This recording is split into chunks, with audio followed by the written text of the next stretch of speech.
Mini episode 475 of the FDH Lounge is brought to you by Sportsology, delivering unconventional columns and webcasts about sports, TV, music, movies, and more. Follow them on the web at sportsology.info. The FDH Lounge. You'll want to schedule your life around it. A long time ago, on a gloomy, wet Cleveland spring night, two men stand alone amidst the late-night drizzle. Their voices echo across the vacant station parking lot as they debate the merits of the great American radio show that have been missing for far too long. On that night, an idea was born. That idea became the FDH Lounge.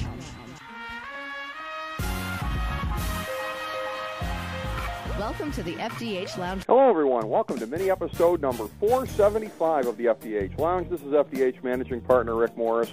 A very special conversation, a great one that we have for you. One of our favorite guests, I'd say a member of our family at this point. This is our third conversation with him. Our very good friend, former NFL player and author, Vernon Turner. His book, of course, The Next Level, A Game I Had to Play. That is his memoirs, his very, very, very compelling life story. A little bit of a spoiler alert for the folks who haven't read the book yet, and of course we all haven't seen the movie that'll be based on. That'll be in the years to come here, but a little bit of a spoiler alert. It all builds to a scene October 2nd, 1994, 20 years ago, and you can find a story commemorating this at Buccaneers.com. The Tampa Bay Bucs were nice enough to put up a story on this, recognizing the history that was involved in it. I think it was very smart on their part to do so. The first ever kick or punt return in the history of the franchise. They'd gone 18 years with a drought. Vernon, in his first year with the team and against the Detroit Lions, that meant a lot to him, and we'll talk about that as well. It was a punt return that made history. It went for a touchdown. There were some nice little moves there. The flare when he hit the end zone, which has since become a sort of logo type visage for him. All of this, again, building on what was in the book leading up to that, and again, efforts underway to get this in cinema form in the years to come here. That has been underway, and I understand is making progress, but it is always a pleasure to have back on the show one of my favorite people that we've ever had on, someone who was good enough to put me up in his own home in beautiful Pearland, Texas, an exemplary gentleman, my friend, Vernon Turner. Vernon, welcome back to the show, my friend. Congratulations on the 20th anniversary of the big accomplishment. How are you today? All right, Rick. Hey, it's great to hear. It's been a while since we've spoken, man. I missed the heck out of you, so this is a really good moment for me today. And thank you for the congratulatory, comments here, because it is a special. It'll always be a special moment for me, So this is something special. Well, and again, I touched on it as well. It meant a lot coming off of what had happened for you in the previous 12 to 18 months. Your tenure as a member of the Detroit Lions organization, a 1993 season that was very eventful there, but you got to see firsthand what a lot of people were glimpsing from afar about some of the cracks in the facade of the Wayne Fontes administration. So you had to go through a very, very tough year there. You ended up on the market.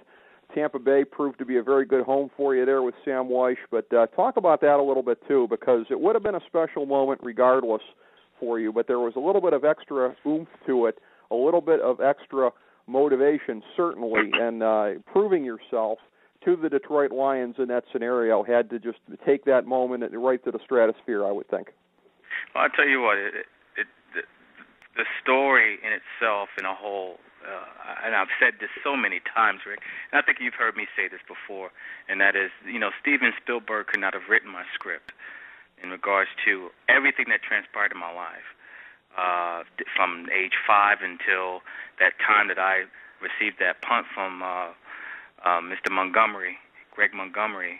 But stemming back to what you alluded to in regards to being part of the Detroit Lions, yes, it was a tough time. It really was, because what people did not realize behind the scenes, as far as me personally, was that I was fighting tooth and nail to keep my family together.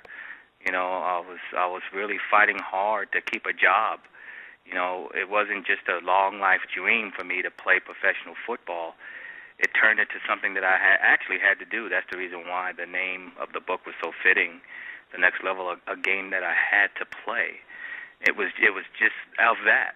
I had to play that game, and I felt like there were some situations over in Detroit where they were interfering with that in regards to me keeping my family together, and that's what made it personal to me.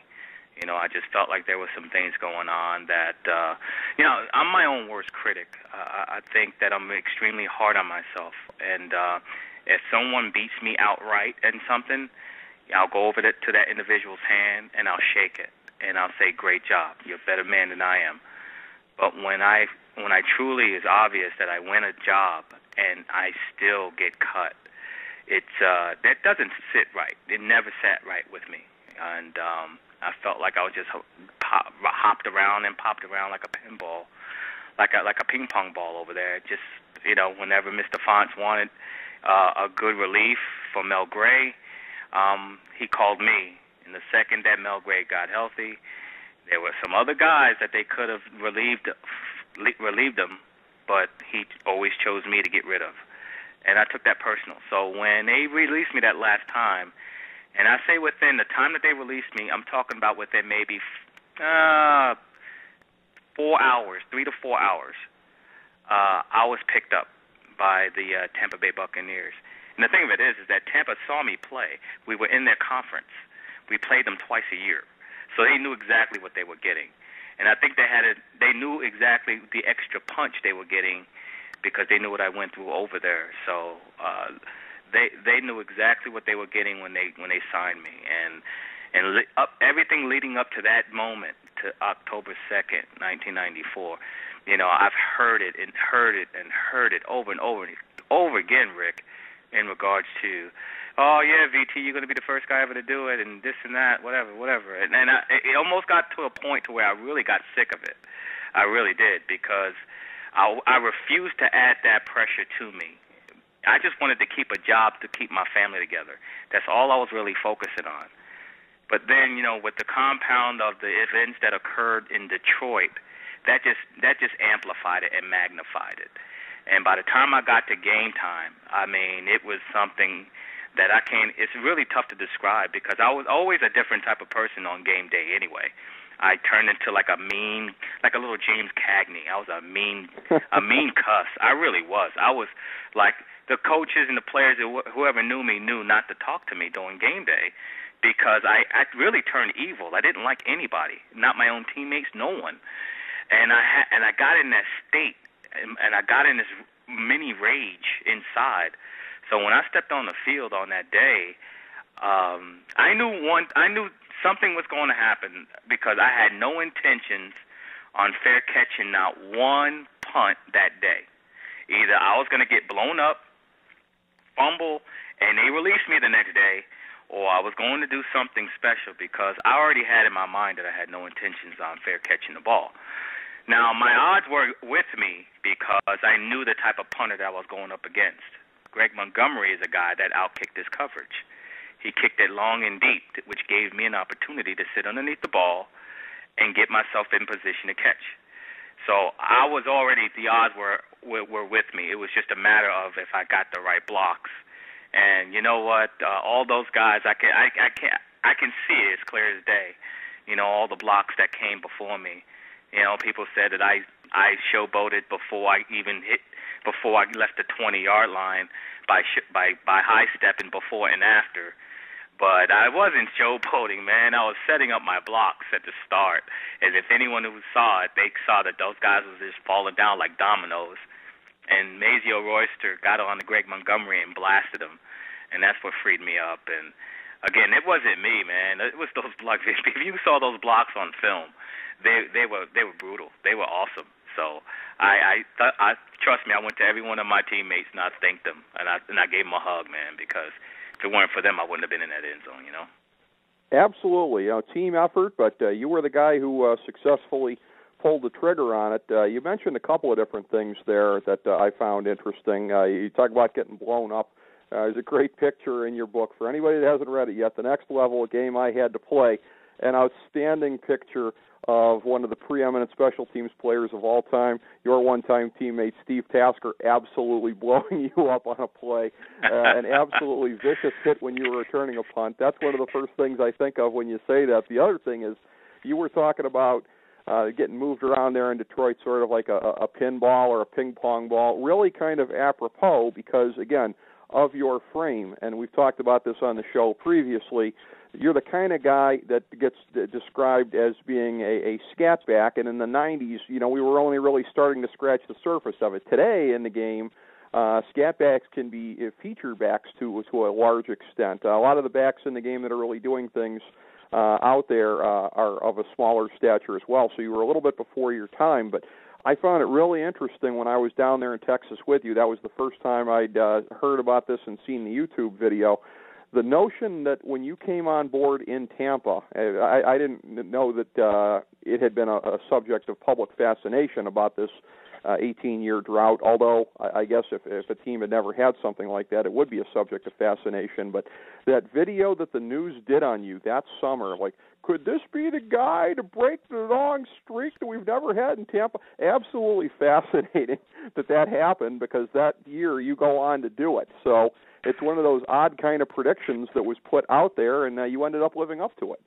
Well, Rick, my whole life was a fascinating, and I started using this word. This is a word that I've been using ever since I heard Michael Strahan give his induction speech to the world, and he used the word improbable.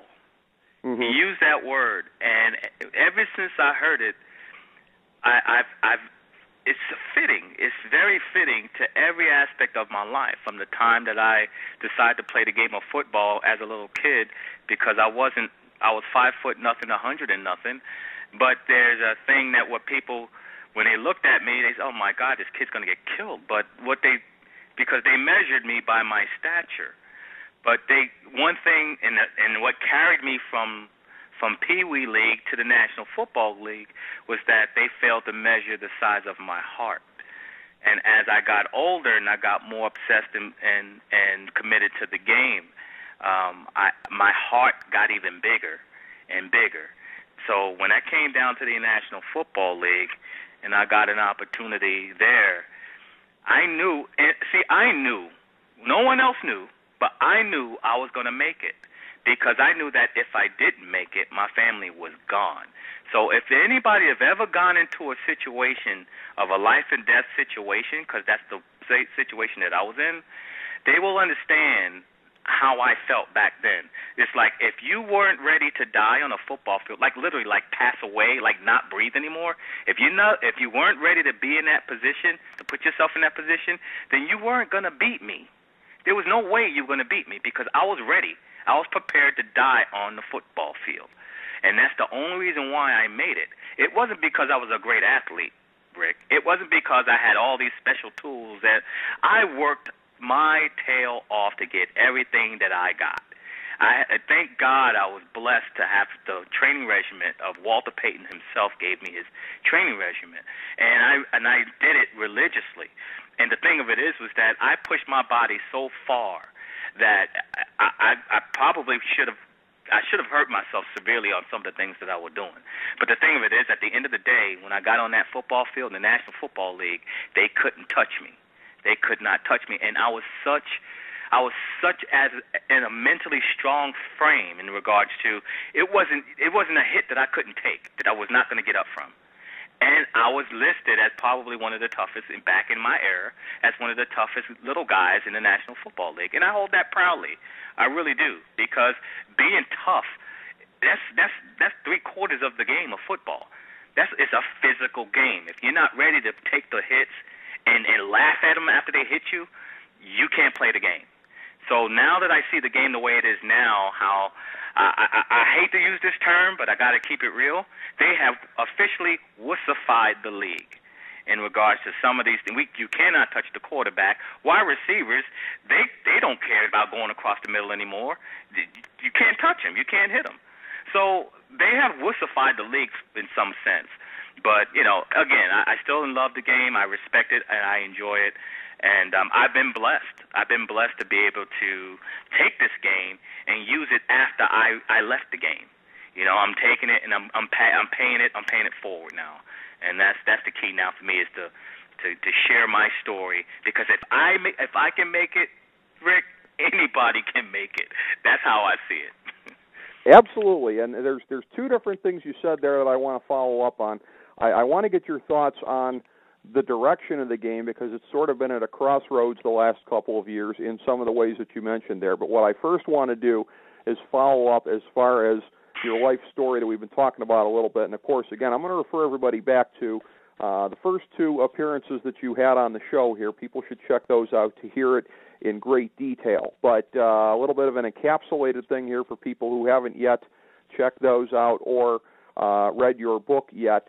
Again, you alluded to the struggle to make it to the NFL. Of course, the subtitle of your book, A Game I Had to Play, and that's something we've talked about previously.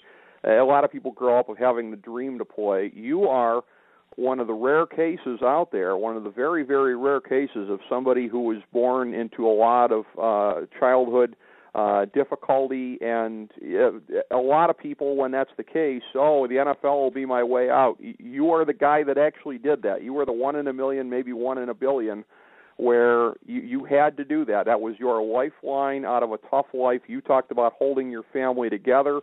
Of course, even the minimum salaries 20 to 25 years ago are not what they are today, so you needed to be in the league for at least a couple of years to kind of get that scratch together. So there's all of this, of course, that went into it, but I'd like to have you just kind of describe that a little bit in your own words, that very tough, very perilous journey that you had to the league with everything that was at stake for you.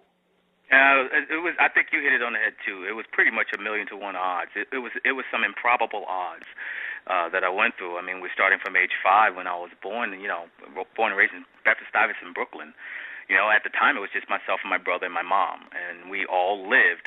The 3 of us lived in my grandmother's house, along with a bunch of other cousins that I had. It was my home. It was the only thing that I knew. But if anyone knew about Bedford-Stuyvesant, Brooklyn, it was predominantly African American. It was predominantly black, about 98%, 99% pretty much.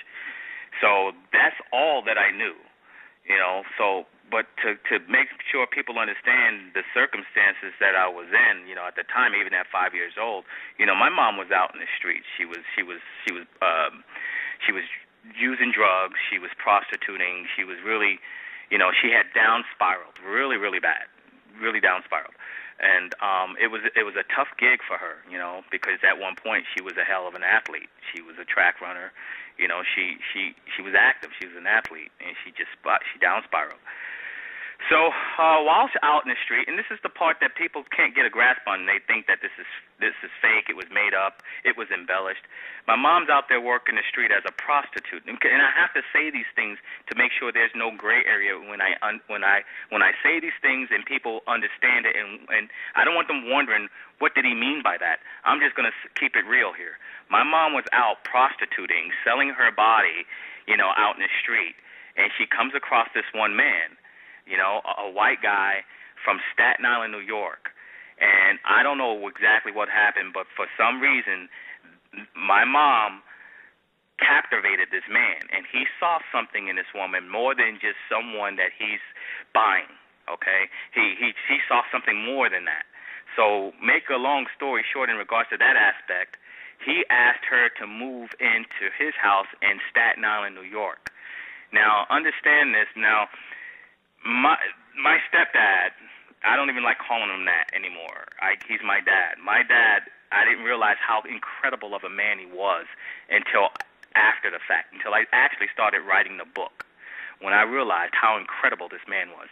Think about this scenario. You're talking about a full-fledged Italian back in the early 70s, all right? Take 3 people of a different race, black. One of them is a prostitute selling her body, taking drugs. He takes them and moves them into his house, his suburb area, all white.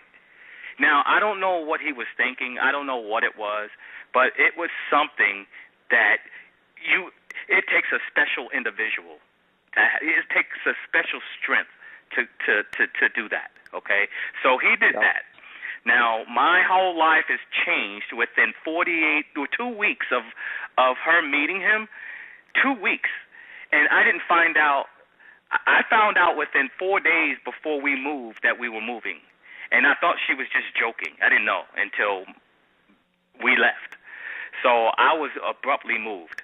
So it took some years to get used to the change of going to an all-black to an predominantly all-white environment now.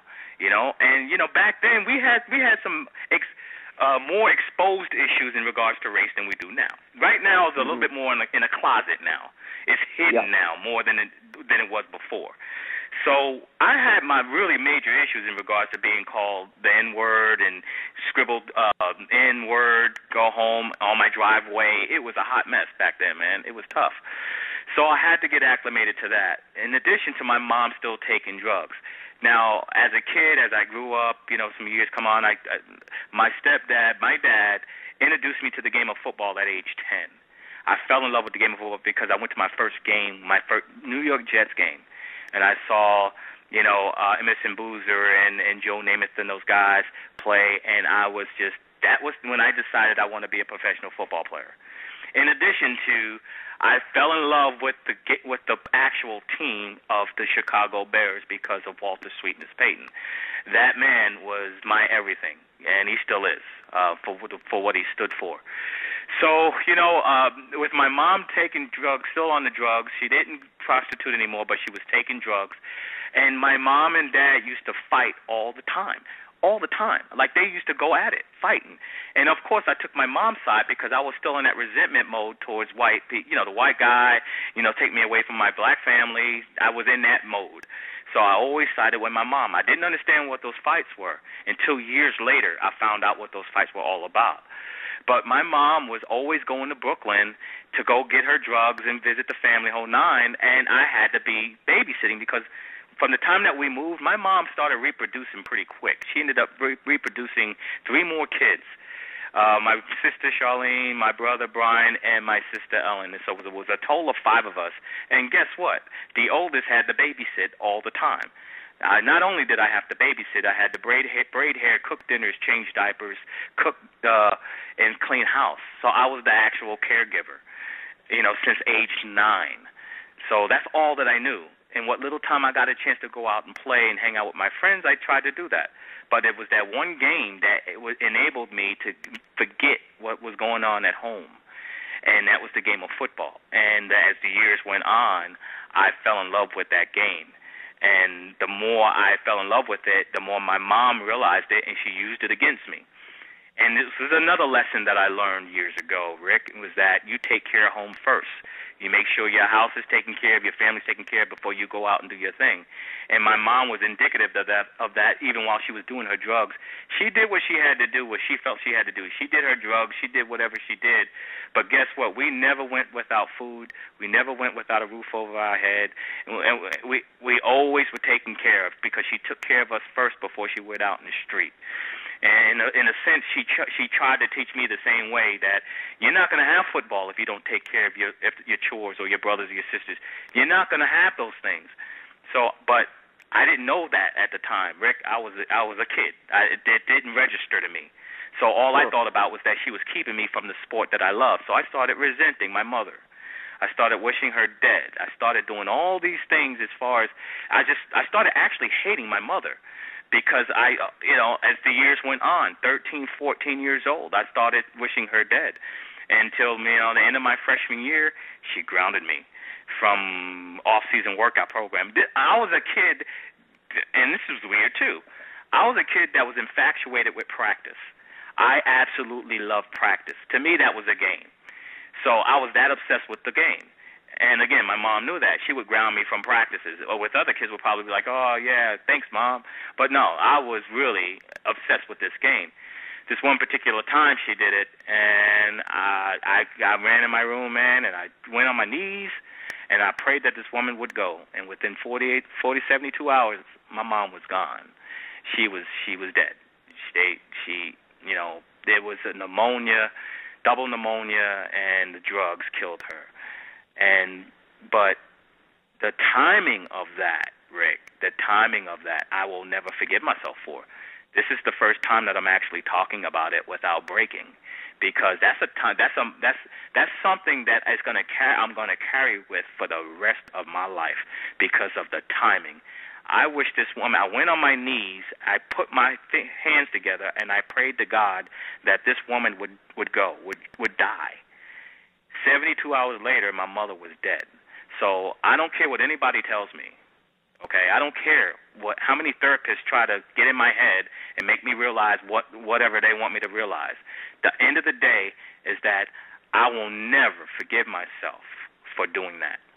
So in that instance, because, you see, what people don't understand also is that, there was another event in my mom's life that she made an ultimate sacrifice for, because when she was 18 years old, she was brutally raped. She was by 3 guys, and they were going to throw her off a roof, okay? And they didn't. But through the grace of God, they didn't throw her off that roof. 2 weeks later, my mom finds out she's pregnant, and it's a shame for me to admit. I'm a product of that. I'm a product of that. And she told me that when I was 11 years old. She told me that story. And for many years, I felt like trash, Rick. I felt like total trash for many years. I had very low self-esteem. Okay, so I had to battle through that as well.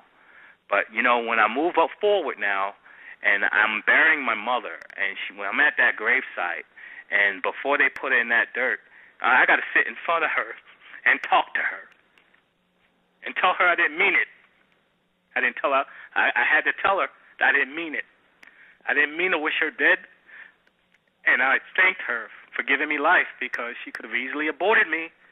She could have easily given me up for adoption, but that woman kept me. And that's what makes this hurt that much more, because of that. Because of that, the sacrifices that woman made for me. And I turn around and I do what I did. And I'll never forgive myself for that.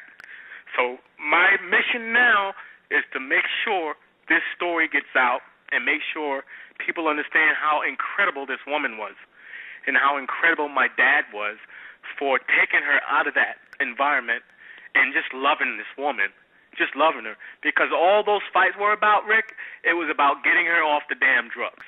That's what that was about, and I never knew it. Okay? I never knew it.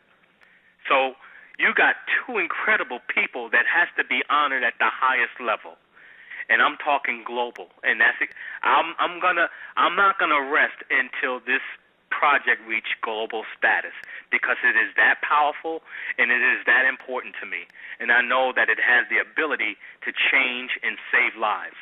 That's the only reason why. I'm not doing this for money. I'm not doing this for publicity or status.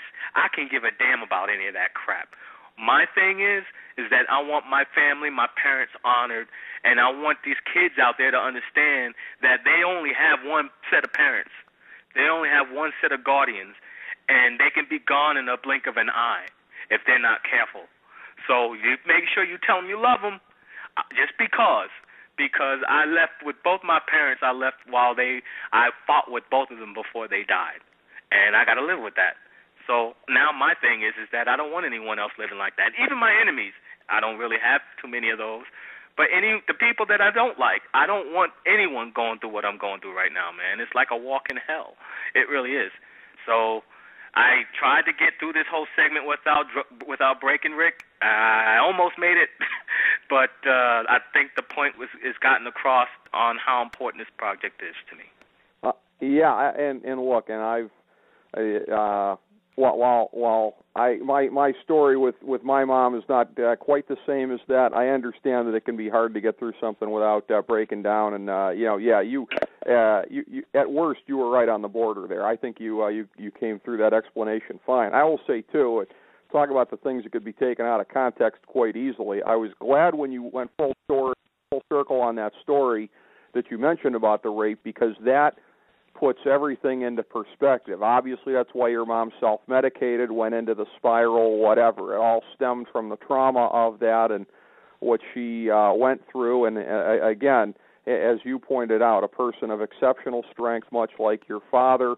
You also had, and this gets highlighted in the book as well, other guardian angels around you at the high school and college levels who helped keep the dream alive. So it seems to me also, too, in terms of your determination to put this out there right now, it seems like it's a good counterpoint for everybody in terms of all the negativity right now, because we're hearing about all the a-holes of the NFL, you know, beating their wives, beating their kids, whatever. This has been a low ebb, you know, in the NFL for bad publicity about a lot of the troublemakers in the last couple of weeks here. You know, it seems like this is the kind of story that provides that kind of counterbalance out there about the silent majority of guys who, you know, have a better story to tell, it seems like.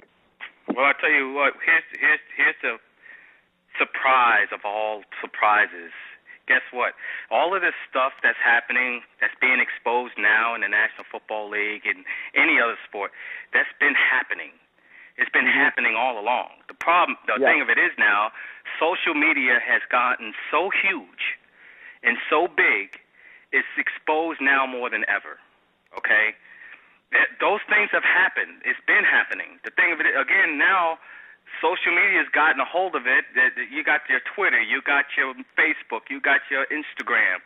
You got all these mechanisms of social media, and it's blown up. And you know what? Good.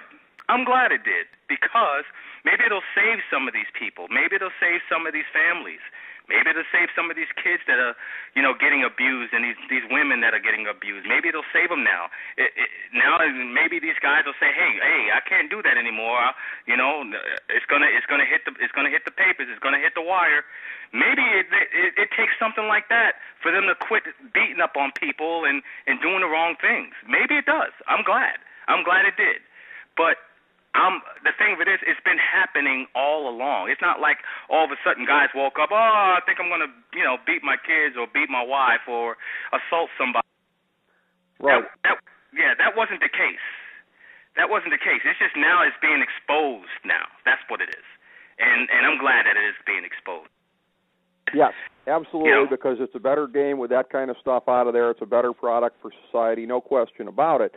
And we were talking about this a little bit before, the whole notion of some of the other changes that have been coming to the league in recent years as a result of some things getting highlighted. And I know that, again, we talked about, you know, you getting lit up by Steve Tasker before there, and, of course, that is emblematic of, you know, discussions that have been had in the last couple of years about CTE, the concussion issue, long-term brain trauma. We've seen a lot of guys, you know, getting trotted out on TV. Somebody like Jim McMahon, who can't really remember what happened 10 minutes ago, unfortunately, and a lot of the guys out there. So they've been making a lot of efforts, it seems like. I mean, I would get the sense from the outside, you know, the heart's in the right place, I think, as far as, you know, wanting to make sure that everybody leaves the game hopefully as good as you, because to my knowledge, you're not really carrying around any ill effects, unless I'm wrong. But, you know, you seem to be a guy who got out of it pretty good. They'd obviously like to have a lot more success stories like that. But what do you think about the balance that, you know, needs to be struck in terms of doing that and protecting what you clearly see as the integrity of the game? Well, I think they're between a rock and a hard place. You know, they're walking a fine line from. I understand they need to protect these guys. They need to protect the players, and it's a different type of game than it was before. I think it's more or less of a harder hitting game. I have to admit that, because the guys are bigger, stronger, and faster now. You know, these guys are, you know, you're 6'6", 6'7", 290, 280, 290, and they're running under 4.5s. You know, that's unheard of. That's freakish of nature, in a sense. But at the same time, you know, this is a combative sport. You know, this is a sport that, you know, you can really do some bodily harm. You can actually kill somebody on a football field, you know, if you hit them hard enough or hit them a certain way. And I understand the concern, because, yeah, when you hear about these stories with the, you know, Jim McMahons and all these guys that are really having a hard time, you know, you don't want to hear that. That's the part that you don't want to hear. But it is the nature of this beast. You know, it's the nature of the game. It's a combative sport. I mean, when you sign when you sign your contract, there are things that tells you that you can actually get killed. I mean, you can do bodily harm. And guess what? We still sign on that dotted line. And I bet you any amount of money that if you ask any of those guys that have chronic issues right now, if you had a chance to turn back the clock and actually get to the point to where you can sign your contract before you even play, would you still sign that contract? And I would say 99.9% of those guys, if not 100, would say yes, I would have signed that contract again. Because we know going in what the results can turn out. Who would think that it would happen? It's not going to happen to me. We get in that mode. That's not going to happen to me. But, again, the nature of the beast of this game is for the defense to knock the snot out of an offensive ball player. That is their job, is to knock the ball loose and knock those guys as hard as they possibly can. The objective for the offense is not to be hit and to score as many points as you possibly can. Now, it's like two rams. You're going to get some contact. Now, the thing of it is now, and it's cool that what they're doing is that they're focusing on, okay, where do you hit an individual? Okay, where do you place your helmet? Where do you hit and you make sure you hit with your shoulder pads, don't lead with your head. I mean, those are the things that we should have been taught a long time ago, but when the game moves as fast as it does, it's really difficult sometimes to hit that target the way where you're actually aiming, but you don't actually hit it because people are moving so doggone fast. And that's the part that I get frustrated at, because when you're flying in the air and you intentionally trying to go and you to go for the shoulder, hit with your shoulder, but people are moving so fast, you actually you hit them inadvertently with your helmet. Next thing you know, they're taking $10,000 and $15,000, $25,000 away from guys. I struggle with that part. But they got to figure out a way to protect these guys, and they just got to be careful, because next thing you know, they'll just be putting flags on all the players' hips and turn it into a professional flag football league. You just got to be careful. Well, that's a perspective that really means a lot coming from you, because again, as a small guy who made his predominant impact on special teams, I mean, there are a few more vulnerable places in all of sports than being a smaller guy running back a punt or even a kickoff, I guess, and having these guys flying at you. So your perspective on that is worth more than the rest of ours combined, I'd say, because we're just theorizing about something we haven't done. You've done it. You've been out there on Sundays and experienced it. And again, it's like you said, it's very, very difficult to strike the right balance. Hopefully, they're going to be getting closer to doing that in the time ahead. And again, I know that your perspectives on all of these things, your life story, the game as it stands up today. Of course, all of that can be found at VernonTurner.com, and that is a good hub for people to continue to go to and be able to access the book, The Next Level, a game I had to play. So again, what are some of the things that are ahead in the near future for you, my man? Well, I really can't get into all the main specifics, but just like right. you alluded to, there are some activity happening in regards to a potential featured film. Hopefully, there are some players that are out there that we're talking to, and it's a process. I realize that it's a major process. Drawn-out process, but I can actually, for the first time since thinking about taking the project to that level, this is the first time I'm actually seeing some type of a light at the end of the tunnel. So I'm hoping probably by the start of the new year I can make a major announcement. If things keep progressing the way they have been, I can make an announcement via all the medias, the social medias, of the next level, going to the next level. So I'm excited about it. The process is even though it's drawn out and it's a long drawn process, it's an unbelievable experience. The people that I'm speaking with is priceless. I know I'll get an opportunity to be a huge part of the project once it comes into fruition. And it's another part of the journey that hopefully I can actually, get the type of exposure that I want to get out, and that is to make sure that I pay everything that I've gotten to me, pay it to the next person. So now I'm excited. I really am. The V team, we're just getting everything prepped and putting it in the right components. So when we do, break out and break release, of the main project, it's going to be in a position to where I can just sit back and just, just exhale for the first time, man. I tell you, I'm exhausted. I really am, because I'm nonstop. But I'm not going to rest until we get this project at the global status that it deserves to be. Because I love and I respect all those guys, Michael Orr, and The Blind Side, Rudy Whittaker, the Rudy, Vince Papale, Invincible, all those guys that have these stories, these unbelievable, incredible stories. I think my story is pretty comparable, if not got a little bit more. I don't know. I just think that we have the ability to change and save lives. At the end of the day, we have the ability to change and save lives. So I'm looking forward to that, Rick. I really am. Absolutely. And don't forget Keanu Reeves from The Replacements. Oh, wait a minute, that was fictional. Never mind. My bad. But, your story is right there in the pantheon, my friend. And again, I can tell you too, from the little bit of stuff I've done, I can attest to what you're saying about H. Wood. And even when you got a winner, you're just banging your head on the wall until you finally break through on it. But as far as this thing getting made into a movie, fittingly enough, with you being a football player, I'll give you the Bart Scott voice. Can't wait. It will happen, and we will be right there supporting it in the FDH Lounge. As I say, you're one of the best friends of the show out there.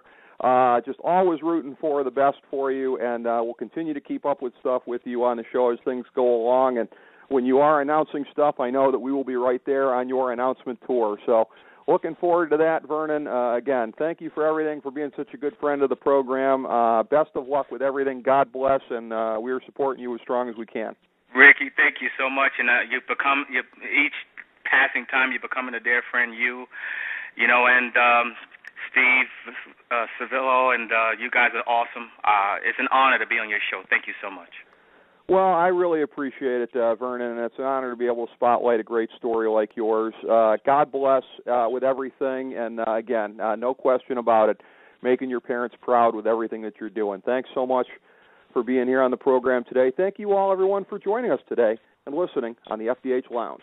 As we bring the show to a close, we would like to extend our deepest gratitude to NBC, CBS, ABC, Fox, all Clear Channel affiliates, TNT, TBS, USA, UPN, Deadspin.com, YouTube.com, YTMND.com, MySpace.com, various blogs, Fox News, CNN, CNBC, MSNBC, IamBoard.com, Billboard.com, Google.com, ESPN, ESPN2, ESPN News, ESPN Classic, NBA TV, NFL Network, Sports Time Ohio, Athlon Magazine, Comedy Central, Cartoon Network, The Boomerang Channel, QVC, BET, The Spice Channel, Steno Notebooks, Manwich, Papermate Office Supplies, waitresses, strippers, bartenders, garbage men, janitors, microwave popcorn, the writers of The Office, Scrubs, Entourage, My Name is Earl, Oz, Metalocalypse and the Boondocks, Aquafina, and the periodic table of elements.